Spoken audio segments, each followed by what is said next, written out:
So my name is Michael DeLu. Today is Tuesday, October 4th, 2022. Today's a really, really important day. It is my younger brother's birthday. My younger brother is turning 24. This is Kobe year. He's turning 24 years old today. Shout out to my brother, Emmanuel DeLu. I love you so fucking much.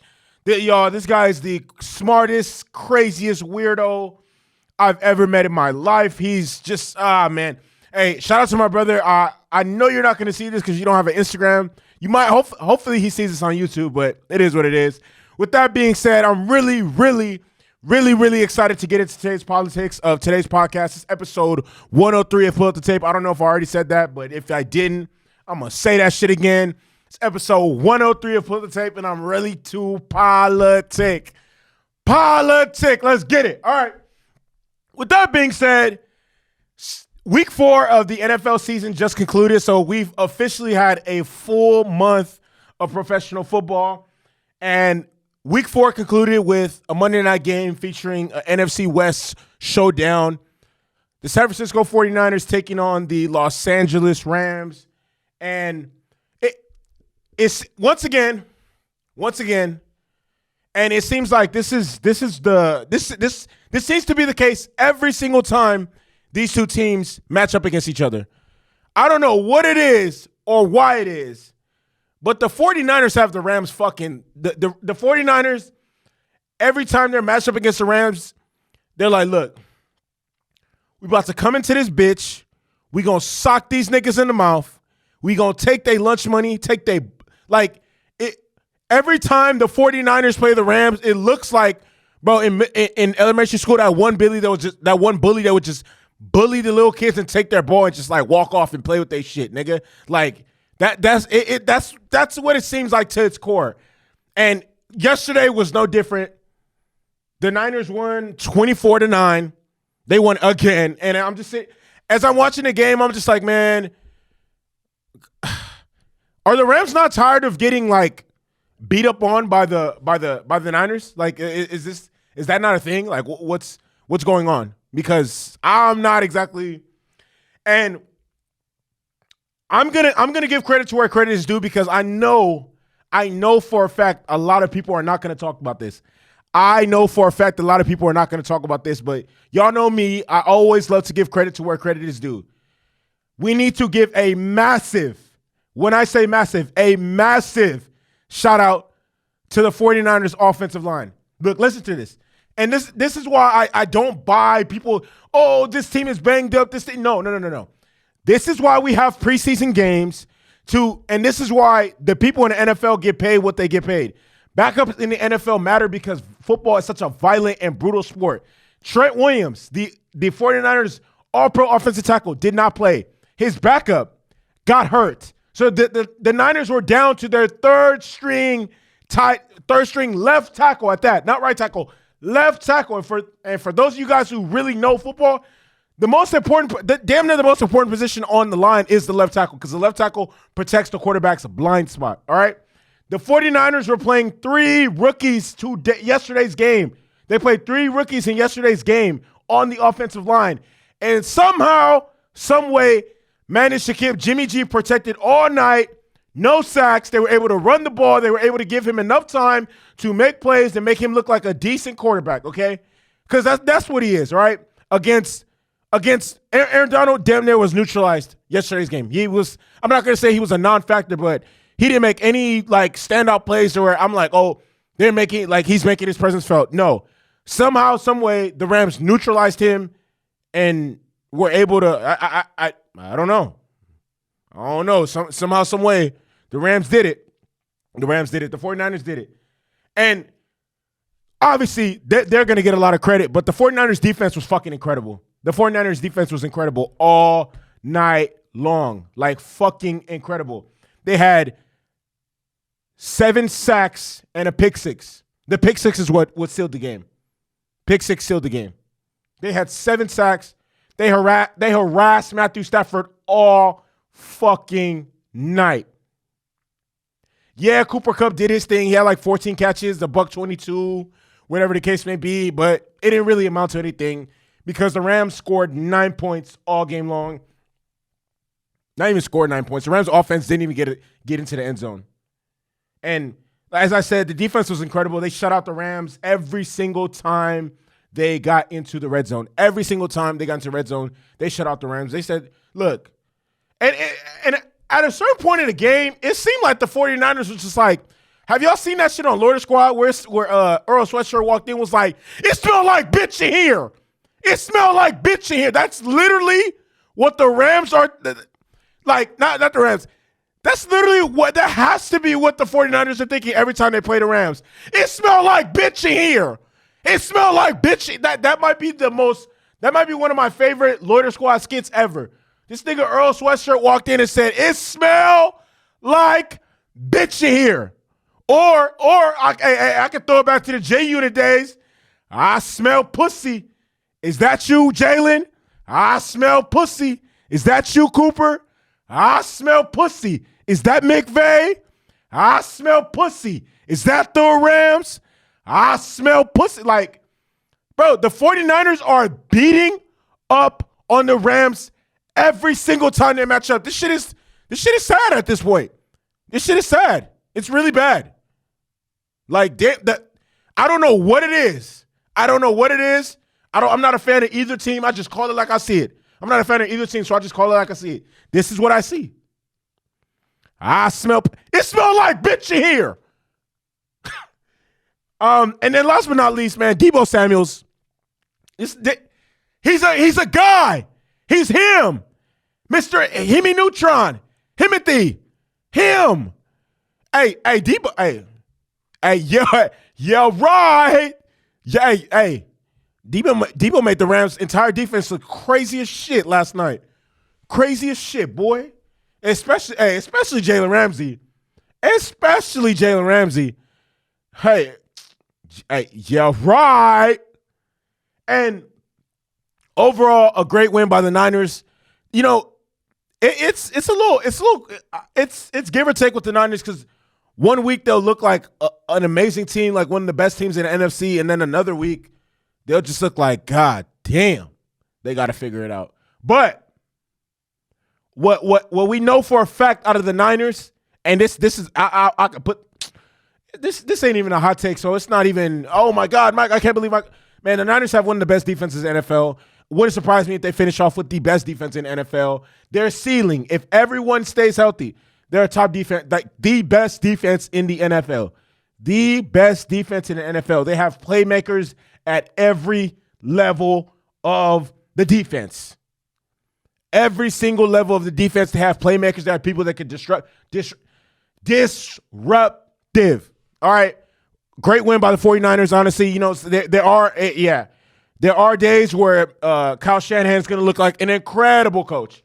Now, let me rip the fucking Rams real quick because, as I said earlier, this shit don't make no sense. Out of the last 8 games that the Rams have played against the 49ers, they've only won one time. And granted, they can say, it don't matter if we lost 7 out of the last 8. We won the one that matters, which is the one to go to the Super Bowl, which is true. They won the they won the NFC Championship earlier this year at SoFi Stadium to go to the Super Bowl. But they've been stomped out every single time since then. So I guess that's the saving grace for the Rams. But nevertheless, oh my God, I was so disappointed in the Rams' performance. I'm going to say this right now. The Rams' offensive line looks fucking horrible. Not even just the offensive line. The entire offense looked bad. Cam Akers looked bad.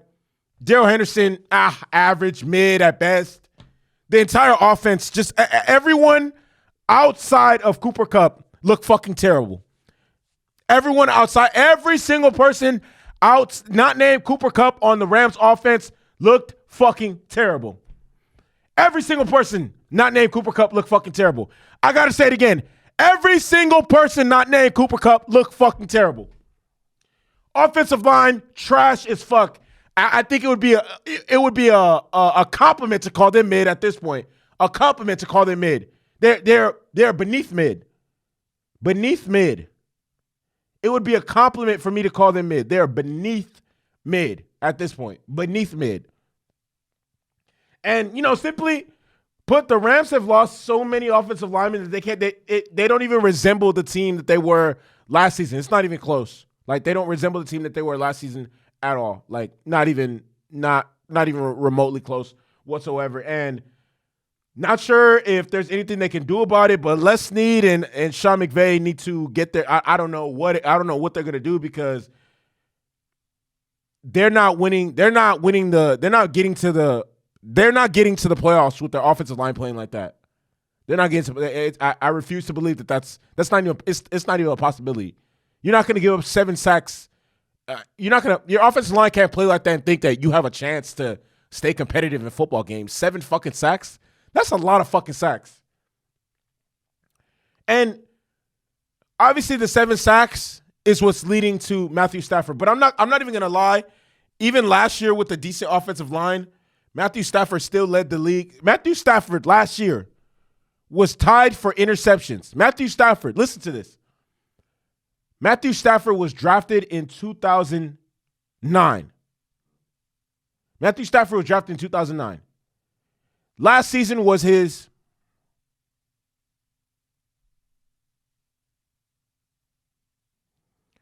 12th season in the NFL. Last season was his 12th season. In his 12th season in the NFL, he was tied for interceptions with Trevor Lawrence, a fucking rookie. Last season, which is his 12th season in the NFL, he was tied for interceptions with Trevor Lawrence. I hope that sinks in. And now, after 1 month of football, he's leading the league in interceptions. This is very, very troubling. I'm not a Rams fan, but this is troubling as fuck. And the running game, week to week, sometimes there's something there. The next week there's absolutely nothing. The receivers, oh my fucking God. Everyone not named Cooper Kupp, I don't even know what to say. And then even just if you compare the receiving core to last year, Van Jefferson out for another month because of injury. Odell Beckham gone. Allen Robinson, put out an APB for Allen Robinson. I don't know what the fuck is happening. If he's not, I don't want to talk shit about Allen Robinson. I actually really, really like Allen Robinson. He played for my Jaguars from 2012 to like 2017. He is a really good receiver, but I don't know what the fuck is happening because he's just not clicking. It's not clicking. It's not working at all. At all. I don't know. The Rams have issues that they need to fix, and they need to fix ASAP. And I don't want to overreact or whatever the case may be, but the fact that the Rams defense wasn't able to take advantage of the lack of key players on the Niners offensive line, and the fact that they look so stagnant on offense all game long, and the several times that they were able to get into the red zone, they didn't come away with a touch. Like, I don't care who you are, who your quarterback is, who your head coach is. If you get in the red zone, you must score touchdowns to win games. You have to. Football is simple, honestly. Football is really simple. Get a good quarterback. Get a good head coach. Don't turn the ball over. Pay smart sound. Like some of these things are very simple, basic concepts, and the Rams did none of them yesterday on Monday night. Absolutely none of them. I can't pinpoint anything good that the Rams did. This team does not look like this. No. Rams might regret letting go of Robert Woods at this point. I don't know about that one. But with that being said, I'm gonna leave it at that.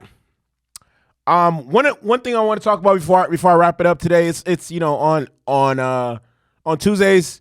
I don't want to say on Tuesdays, not really much to talk about. So I think on Tuesdays, moving forward, I'm gonna start doing power rankings at the end of every Tuesday. I'm gonna do power rankings for the NFL every week on a week-to-week basis. But the NBA is back. Yesterday, I'm not gonna say yesterday was the first day that the preseason was in full swing, but yesterday was the first time that there was multiple games happening at the same time. The Lakers played the Kings. The Clippers played the Blazers, the Sixers played the Nets, the Magic played the Grizzlies, the Thunder played the Nuggets. All these teams were in action yesterday. So I'm really, really excited the fact that basketball is finally back. I'm really, really excited for all the storylines to unfold. I mean, the NBA is a very, very long and, very, very up and down season, which is going to give me a lot of storylines and a lot of content to talk about. So I'm really, really excited. Hopefully the Lakers can make the playoffs. But like I said, I'm really excited for so many different storylines. I wonder what, even some of the teams that I named yesterday, named just now, not yesterday. The Clippers are back. Kawhi Leonard is back. The Clippers will be strong. The Blazers, not so much. We'll see what the Sixers are looking like, if they're going to be really be a contender in the Eastern Conference. The Nets, Ben Simmons is back. The Grizzlies, let's see where the Grizzlies can take it to this next year. The Thunder, not so much. The Nuggets, Jamal Murray is back. So, even if I line up all the NBA teams, whatever the case may be, there's obviously very, very intriguing storylines that will present itself from each team and different things to hone in on for the rest of the season. And I'm just really, really excited to finally be able to talk about basketball again because, the offseason is the offseason, but when it gets down to like the nitty gritty and the meat of potatoes, like, oh man, like there's nothing like the active season and then playoffs and whatever the case may be. So I'm really, really excited to get in the full swing of things. With that being said, my name is Michael Delu. I want to thank everybody who's rocking with me, tapping in, whatever the case may be. I appreciate it from the bottom of my heart. It's not really too many people right now because, I have fumbled the bag in terms of like, my consistency, whatever the case may be. But hey, all I can do is go up from here. With that being said, hey, long live Pop Smoke. Whoa. Long live Nip. You feel me? You already know what it is. Long live Kobe. Long live Gigi. You know who we doing it for. Long live Nip. I don't know if I already said long live Nip, but I'm going to say that shit again. Long live Fun. Long live Mac Miller. Free Chef G. Free Pooh Shiesty. You already know what it is. It's comeback season. Stop playing with me. I'm on these niggas' neck.